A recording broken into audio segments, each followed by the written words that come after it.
Hi everyone, my name is Tracy and welcome back to my channel, or if you're new here, welcome to the video. I hope you enjoy it. So it's been quite a long time since I've filmed a real YouTube video. It's been, I think, more than 2 weeks at this point since I've uploaded my previous video, and I just want to take a moment to apologize. It's been such a busy month for me. I feel like May and June have just been non-stop plans, and I had my dance recital this past weekend and we had dress rehearsal, and all the classes leading up to it have been a lot. My tennis classes just ended as well.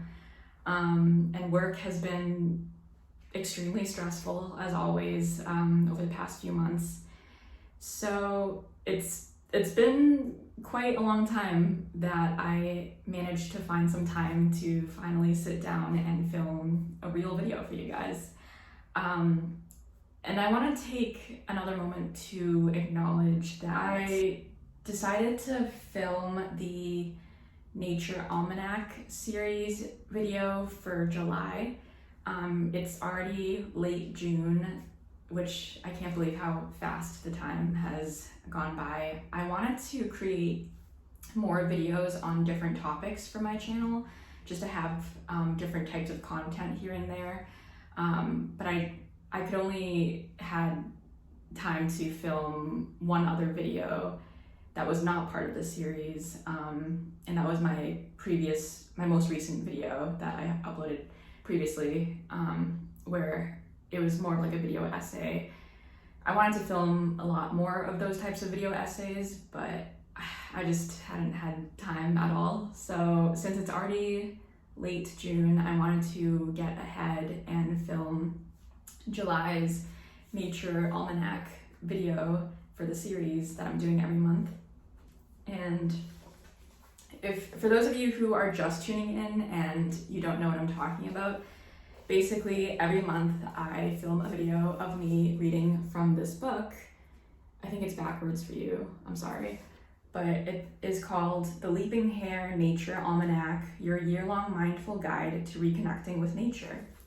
And what I like about this book is that it's separated by not only seasons, but by months. So each month has its own chapter in this book, where it kind of talks about how to romanticize each month by connecting with nature and rituals to help ground yourself, with the natural world around you and your environment, and to kind of help you be more present in your life. So I really love this book for those qualities. So yeah, that's sort of the series that I've been uploading on my channel, is reading from this book, but also I've been kind of reading a little bit from this book included in these videos as well, and it's called Complete Healing and Natural Remedies, a holistic approach to mental health and healing, natural remedies, foods, lifestyle strategies, and therapies. So this has nothing to do with the Nature Almanac book. It's obviously its own separate book, but I kind of wanted to throw in some little tidbits here and there from this book, just to provide some more content in these videos for you guys. But this isn't really going to be the main source for these videos. This will be the main source that I'll be providing some information from. But yeah, I hope you guys like this dress. I always feel so giddy wearing it. I call it my cottagecore dress, even though it's not like a cottagecore themed dress or anything. It's just a normal casual summer dress, but I call it my cottagecore dress because of the puffy sleeves and like the neckline. So I wanted to film July's video wearing my cottagecore themed dress, since I felt like it seemed fitting, because July is peak summer and I feel like cottagecore reminds me of spring and summer. So yeah, I feel really happy I get to wear this dress today. So that's just another random thought. But anyways, without further ado, I'm just gonna dive right into it, because I feel like I ramble way too much and these videos always end up being too long. So I'm just gonna get into it. Okay, so July, time to be aware, Notice how nature can make you feel. Nature bathing is restorative and invigorating. So this is the illustration for July's chapter in this book. I think this might be my favorite illustration ever. I know I always say that in these videos, but this is so pretty. Like, that's so nice. This is definitely my favorite illustration. And I love nature bathing. I need to do more of it. So yeah. Okay, so the first section is a waterfall meditation. So these are visualizations that you can use when you are meditating. So I just wanted to provide that as a little note or some background context before I start reading. So close your eyes and imagine, or maybe there is one, but imagine that behind you is a giant waterfall. It cascades down into a deep ravine where each droplet of water meets and becomes something new. Just as your thoughts form ideas in your mind, with every step you take, you feel more energized. You know that you can be anything you want because you are the artist, the inventor, the force behind everything. Your reality is a result of all the choices you have made up until this moment, which means that every choice and action that follows creates a new destiny. Nothing is impossible. When you are ready, you take a step back through the portal, through the picture and into your reality, but you are not alone. You bring inspiration and a renewed verve for life with you. Your imagination is on fire. The meadow greets you like an old friend, and you feel lucky to be alive. The sun is slipping from its place in the sky, and everything is bathed in an amber glow. The subtle changes bring a different kind of beauty to the landscape, and you realize that each moment has something new to offer. There is potential in every second. Time may be ebbing, bringing this day to a close, but there is always another one waiting on the brow of the hill. A chance to start the story again, to let your creativity flow and express who you are. As night falls and you settle under the veil of stars, you feel at peace. You are ready to unleash your imagination and make your mark on the world. So that was a little visualization meditation there, and this is the illustration that went along with it. It's so pretty. I love this illustration as well. So next up is a blurb titled Well-Being, Taking Your Creative Work Outside. Taking our making work outside can be one of the most peaceful ways to experience a slower pace of life, combining the connectedness with earth and the meaningfulness of using our hands. A hand sewing kit, an outdoor hand-built kiln, a space for wood shavings to scatter, paintings or sketchings en plein air, castings for jewelry work. It doesn't matter what you do. If you are able to step outside to continue your work, you will find it highly beneficial. Using portable hand tools allows you the joy and freedom of working outdoors and is also a great way to create a quieter space for your making without the background whir of machinery. Inspiration from nature can show up in our work in many ways, but using natural materials directly from our surrounding environment, such as leaves, clay, flour, or wood, connects us whilst sharing our story of where or how we fit in our own landscapes. Of course, it is not always practical to take our materials and tools outside, but by aiming to create a space to work and indeed to live in a way that connects deeper with nature means that every day we have more of a chance of experiencing the benefits of forest bathing. It could be filling a corner of your workspace and home with potted plants, or opening the windows wider, or planting out a window box. In our modern world of built environments, small changes can help create pockets of mindfulness within our lives. So, I like that this book, as I've mentioned before, it gives very practical advice, especially for those of you living in more urban or city environments. I feel very fortunate because I live in like a suburban city, So it's not too city, but it's not necessarily rural either. Although I do prefer living in like rural areas, but I feel like I appreciate the convenience of where I live because I live close by to everything. But I also can experience nature all around me as well, like my backyard. Like I'm just staring at these beautiful pear trees and grass and the sun shining outside my sunroom windows right now. And there's a bunch of hiking, woodsy trails and parks and stuff nearby my house as well. So I feel very fortunate to live where I currently am. But yeah, I think this book is very practical, even for those people who don't live in rural, countryside, naturey places. You can still find some tangible advice on how to cultivate more grounding, nature-centric rituals, even in urban environments that you might find yourself living in. So just wanted to make a little note of that. Okay, so moving on. This next part is called Eco-Reflection, and it's titled Nature, the Greatest Muse. Oh, I forgot to show you the illustration for the previous section that I just read. So that's the illustration. It's this image of a woman, I think, making pottery outside.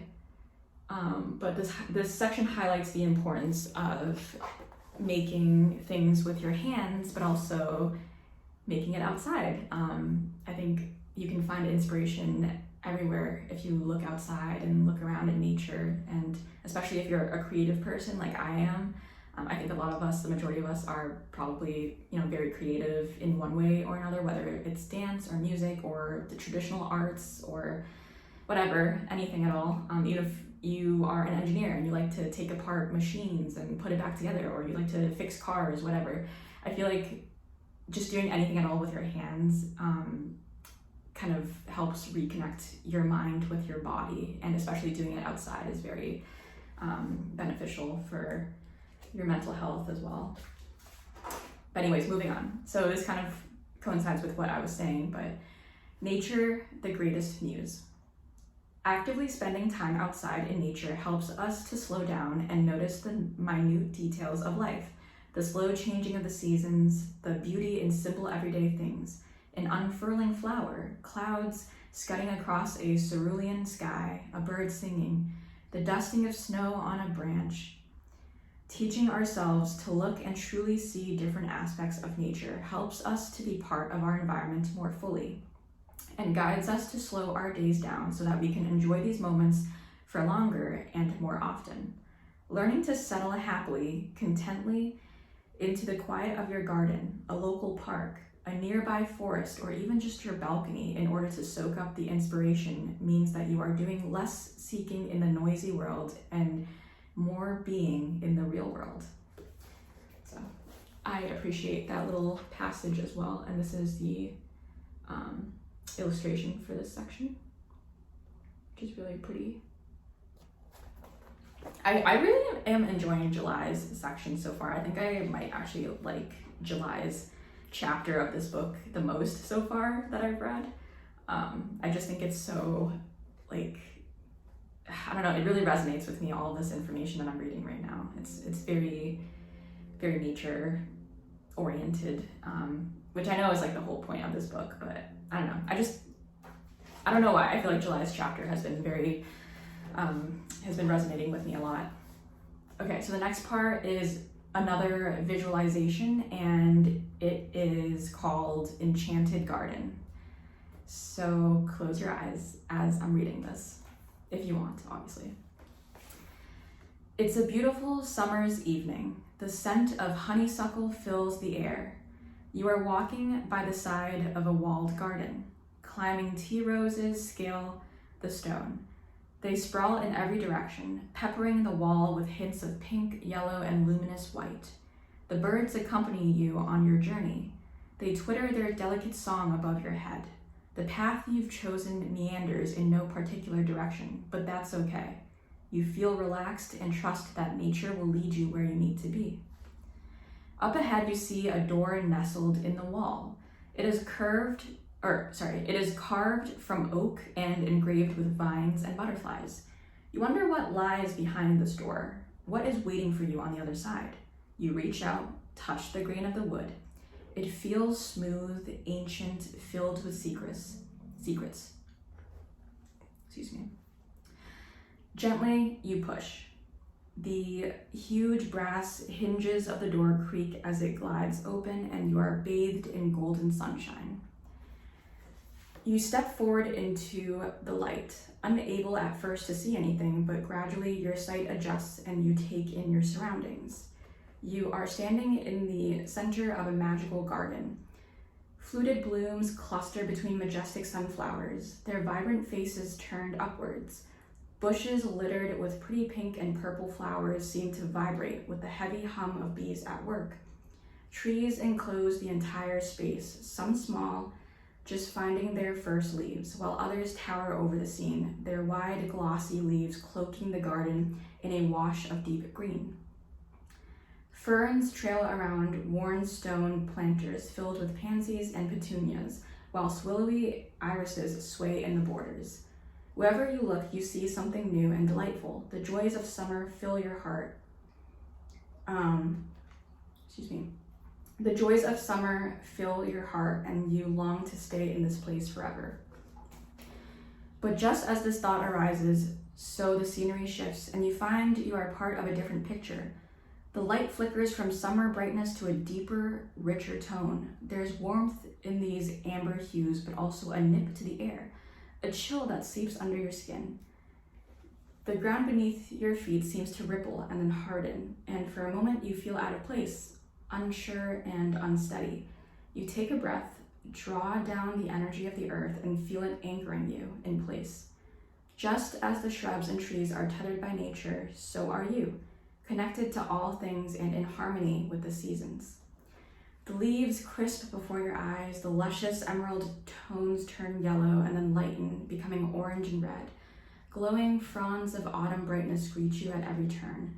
The flowers are now almost gone, but the color is still spectacular. Tendrils of wind ruffle your hair, picking up leaves and twigs in a swirl which dances before your eyes, but you do not move. You are rooted to the spot, in perfect balance with the world around you. So that's interesting. This visualization kind of did like a transfer from summer to fall, which I find to be interesting considering this is July's chapter, but this is the illustration for this meditation that I just read. It's really nice. Also, I'm sweating like crazy right now because it is so hot. I love the heat, don't get me wrong. Summer is my favorite season. Spring is my second favorite season, but summer is my all-time favorite season, so I'm not complaining, but I just don't want you to worry because I look horrendous right now with my sweat. Oh, wait, it's still going on. I didn't finish reading. I didn't finish yet, or it's not finished. Let me continue. Then, just as quickly as it first began, this symphony is over. The blaze of color fades and the shadows of winter sneak in. You can feel them working their way into the space before your eyes. Dark, spectral, but exquisite in the way they change the atmosphere.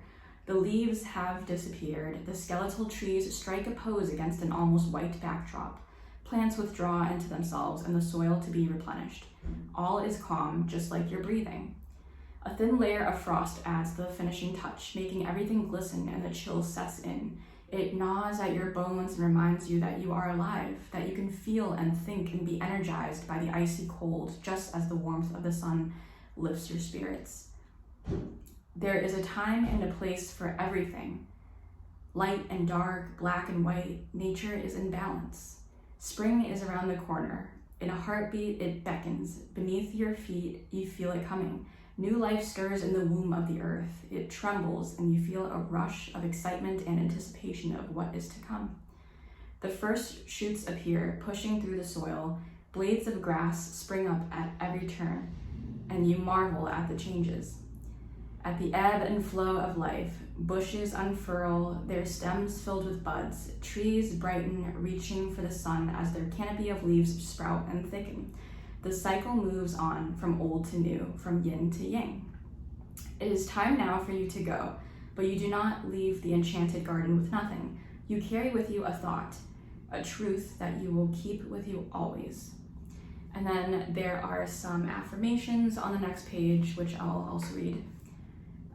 So the first one says, "The earth anchors me. I am in perfect balance with nature. I am exactly where I need to be. My mind, body, and soul are in harmony."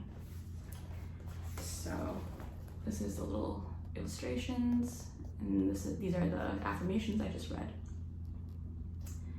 So this meditation had a second page to it, and I apologize that I thought it ended too soon. Okay, so the next section is a ritual, and it is called A Sense of Place. When remembering a place or describing a landscape, the senses are particularly important. The sense of smell, which doesn't tend to be used very prominently in writing, in real life can carry us straight back to a place in our distant memory. Where does the scent of lavender take you, or mown grass, or freshly washed cotton? When trying to recall a particular memory, a childhood picnic, for example, we may think first of the people, games, and activities of the day. But if we really want to take ourselves there in memory, we can quietly engage the imagination and slip back into the bodies we had then. Feel the grass underfoot, taste those sandwiches, hear mother's voice. Stop and take a couple of quiet breaths. Close your eyes for a moment and then open them again. What do you see? What is ahead of you? And what is on the periphery of your vision? Concentrate on your hearing. Even in a quiet area, there may be something in the distance, the drone of traffic, a bird singing, the sound of your own heart beating. What are you touching? Think about what you can feel even without actively touching. Perhaps the air temperature, a breeze, the grass beneath your feet, some physical sensation. Can you taste anything? Coffee, perhaps?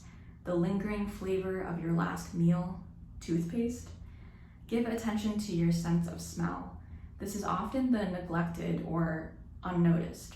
Are there any obvious scents or odors around you? If not, cup your hands over your nose and mouth and describe what you can smell.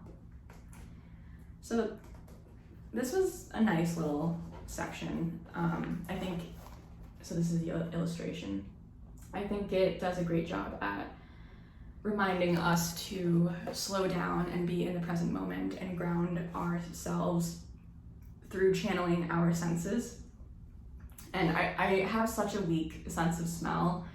I also have really bad eyesight because I usually need to wear glasses. I never wear them in these videos because they tend to slip down my face a lot, but yeah, I have very weak senses, but I don't think that matters, obviously, but it's nice to sometimes pay attention to your senses, like what you can see, what you can hear, what you can taste or touch or smell. Like, it really does benefit you and ground you to be very present in these moments of time. So that was a nice little blurb. Okay, so it looks like the next couple of sections are like gardening tips, and like there is a recipe for strawberry pie. So we've definitely gotten through a lot of the nature-y rituals and meditation visuals. So now it's gonna go into the more practical, like gardening tips or baking, things like that. So I always appreciate those sections as well in this book, especially as someone who wants to get more into cooking and baking and gardening and stuff like that. Okay, so I guess the recommended plant in July for this first section is thyme. So a low growing perennial this is a section that is describing thyme, like growing thyme as a plant.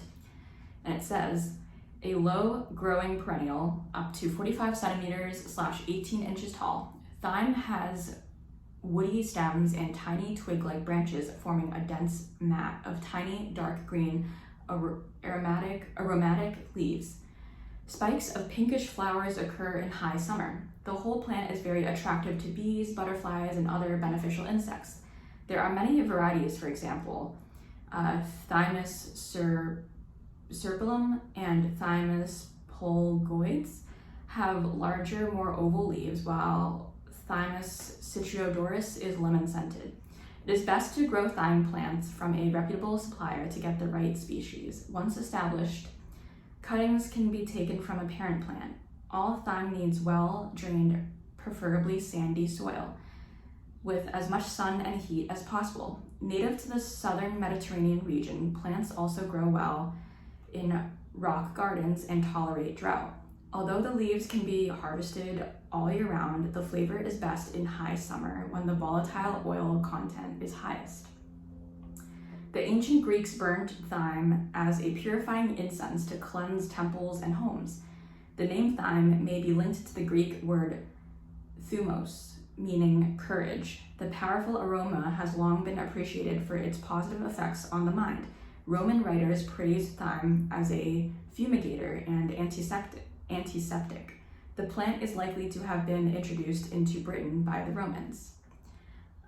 So that's really interesting. I like that this book also gives little history lessons as well, which I think is really interesting. I'm a huge history buff and I love like art history and stuff like that. But yeah, I love history. So the next part is just like a bunch of notes about gardening and growing thyme plants. So the part of the plant that is used are its leaves. Active ingredients includes bitters, flavonoids, saponins, tannins, and volatile oil. It's commercially available as fresh and dried herb, capsules, lozins, I don't know how to pronounce this word, liniment, and cough medicine. So the actions that you can take with it, it's antimicrobial, antiseptic, expectorant, and vulnerary, used to treat sore throats, hoarseness of the voice. Lozenges can be sucked, or an infusion of fresh leaves cooled can be used as a gargle to soothe and fight infection. That's really cool. Can be used to treat coughs. Cough medicine taken as directed, or a warm infusion of fresh leaves with a teaspoon of honey eases spasmodic coughs. It can treat poor circulation, muscular aches and pains. Liniment applied to aching muscles 2 to 3 times daily warms and improves the circulation. It has culinary uses. You can add to meat or fish dishes and to root vegetables such as carrots. Macerate in herbal vinegars and oils. Some safety information. Thyme is not advised medicinally in pregnancy because it can stimulate menstruation. So make sure to use it in culinary safely. But that is the illustrations, and these were the notes that I just read.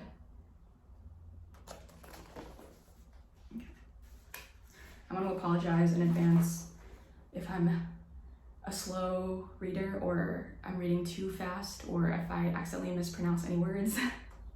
I feel like I always get nervous reading with others potentially watching or listening, but it's okay. We all make mistakes. So the next part is another gardening tip section. It's called The Principles of Zero Waste Gardening. That sounds really interesting. Most of us don't have unlimited space for growing food. Choosing what to grow and making the best use of it once we have grown it can be quite tricky. Here are a few things to consider. Space. Zero waste gardening means good planning. For each future feature crop, there will be a guide to how much space one plant takes up and the yield you can expect. This will help you grow as much as possible of the crops you like in the space you have. Waste. It is important to grow what you need and make sure you pick and eat it. If you are away in the summer, don't grow crops that only fruit whilst you are on holiday. When you have too much to eat all in one go, freezing, drying, pickling, and fermenting can help hang on to those gluts until you are ready to eat them. And lastly, taste. One of the great benefits of growing your own food is that it often tastes better, which are the crops that really deliver flavor when you grow your own. Leafy vegetables are a must as they deteriorate so quickly once picked. Tomatoes, corn, and peas are just a few of the others that are worth finding space for in your zero waste garden. So those are just some little notes and reminders to consider. I feel like I'm really burning through this chapter very quickly because I'm not really rambly today compared to the other videos that I've uploaded in this series so far, which you can find in the playlist on my channel as well. So there's a whole playlist for these videos. Next up, another plant that's recommended to grow in July, surprisingly, is strawberries, which I thought strawberries was a June thing. Unless you're supposed to plant it in June and then it grows in July, I don't know. So this says, quick to fruit and easy to grow, strawberries are wonderful container plants. Being small and hardy, you can even grow them in small containers, provided they have enough food and water. Planting tips. Plant in spring to give the plants time to get established by winter, but if you live in a mild winter area, an early autumn planting will bring fruit the next summer. Cultivation. Keep the plants well watered, but avoid overhead watering whilst the fruit develops because this may cause them to rot. Using a balanced liquid fertilizer at this time will improve the quality and quantity of the fruit. Remove runners as they appear, unless you are propagating them for more plants. Strawberries are prone to slug damage, and when they turn red, they are readily picked at by birds, so protect the crop with netting. You can keep growing strawberry plants for a few years, but as they get older, the fruits tend to get smaller. This means more picking for the same quantity of fruit. For this reason, as well as avoiding disease buildup, replanting is generally recommended every 3 years or so. Okay, so I'm so sorry. My camera completely overheated and just completely shut off. So I got cut off while I was reading the gardening passage. But I think it was for the best because it was definitely a safety hazard that my camera was overheating that much, especially in this super hot sunroom. I feel like it just amplifies the heat.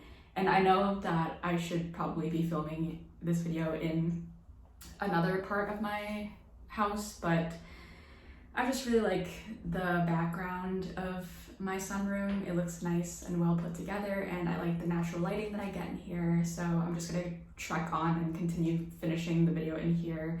And we're almost done, so hopefully it's not gonna overheat anymore, but it's crazy. It's June 25th today that I'm filming this video for hopefully, oh my god, excuse me. Hopefully this video will be published on my channel by next week on July 1st. But yeah, it's June 25th, and I swear this entire week of June has been so hot. We've reached the 90s and even probably 100 now. And I live in Massachusetts. Like, New England does not really get that hot, but it's been really hot this whole week. It's been definitely in the 90s like every day. So, I mean, I'm not complaining. I'm fine with that. I love the heat so much as someone who gets cold easily, but yeah, I don't know. It was definitely a safety hazard, so I had to stop filming, and now I'm getting back into it. So I apologize for being cut off earlier. Okay, so I was at weed control. Strawberries don't compete that well with weeds, so they are usually grown through a mulch of either straw or a woven plastic sheet. This not only helps to retain moisture, but it also protects the fruit. In late winter or early spring, tidy the plants by removing the old foliage and taking out any weeds by hand. Harvest. When the time comes, pick the fruit often and always remove rotten or half-eaten fruit because these will cause disease problems for the remaining crop. Lifespan of strawberries is 2 or 3 years, then replace old plants with fresh stock. Grow from plants in spring in mild winter areas, plant in early autumn. Guys, I have to finish this video really fast because after my camera overheated, it cut me off again because it said my storage was full. So I literally had to go in and delete like a bunch of like pictures and videos like off of my camera roll. So I need to end it quick before it cuts me off again for like the 100th time. So anyways, strawberries grow in rich, moist soil in full sun. So that's the end of the strawberries gardening tips section. We're almost done here, we're trekking through. The last section is a recipe for strawberry rhubarb pie. Pies are for sharing and are usually made from the freshest fruits. They connect us to both people and planet in one sweet bite. The ingredients in this pie help to recall our dependence on the natural world. If you grow the strawberries or rhubarb yourself, that then makes us feel a part of nature. Do avoid rhubarb leaves though, as they are poisonous. Ooh, I didn't know that. Ingredients for the pastry. I don't think I'm gonna read through all this because it's gonna take too long. I know it's backwards, I apologize. Guys, I'm so sorry. I have to end the video here, but before I do so, I just want to read something really quick from this book because I promised that I would try to incorporate some of these into the series. So I'm gonna read, I just flipped to a random section, but I'm gonna read a little blurb called Herbal Remedies. So herbal remedies have been used for thousands of years to heal and to maintain wellness. Many of the conventional pharmaceuticals that we use today are synthesized versions of traditional herbal remedies. For mild to moderate symptoms, herbal remedies can nudge us back to wellness without the debilitating side effects that can sometimes accompany conventional medications. So this book kind of just goes on about like certain herbs on certain pages that I'm not gonna go into, but the book talks about like the benefits of certain herbal remedies that are used in infusions, concoctions, tinctures, and capsules. I was just reading a random page or a random blurb from this holistic approach section of this book. Again, I don't really read much from this book. I just sort of incorporate the tiniest of information from it. Usually I just read from this book. And I know that I didn't really get into reading the strawberry rhubarb pie recipe. I just think you can definitely, you know, pause and take a screenshot and flip this around. I know it's backwards and I'm really sorry about that, as I mentioned before.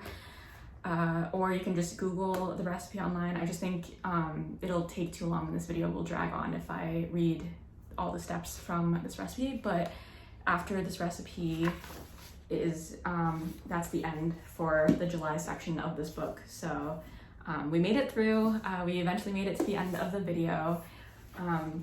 I'm so sorry if it's super choppy. I'm gonna try my best to edit it to make it as smooth as possible, like the transitions. But the reason why it's so choppy is because, as I've mentioned before, my camera overheated and just turned off, so I had to wait for it to cool. And then every time I tried to refilm this video to finish it, the camera roll was full. So the storage was too full, so it wouldn't let me continue filming. So that was a huge hassle in of itself to try to delete a bunch of things, a bunch of pictures and videos that I had stored in my camera roll. So I had to sacrifice some stuff in order to continue filming this, but I'm glad we finally made it to the ending. And yeah, I hope this video isn't gonna be too choppy, but either way, it's out of my control. But I really do want to thank you all for watching. If you made it to this far into the video, if you made it to the end, feel free to let me know in the comments. But yeah, I just appreciate your time so much, and I hope you have a fantastic July, and I really do hope that you enjoyed watching. So bye, I'll see you guys next time.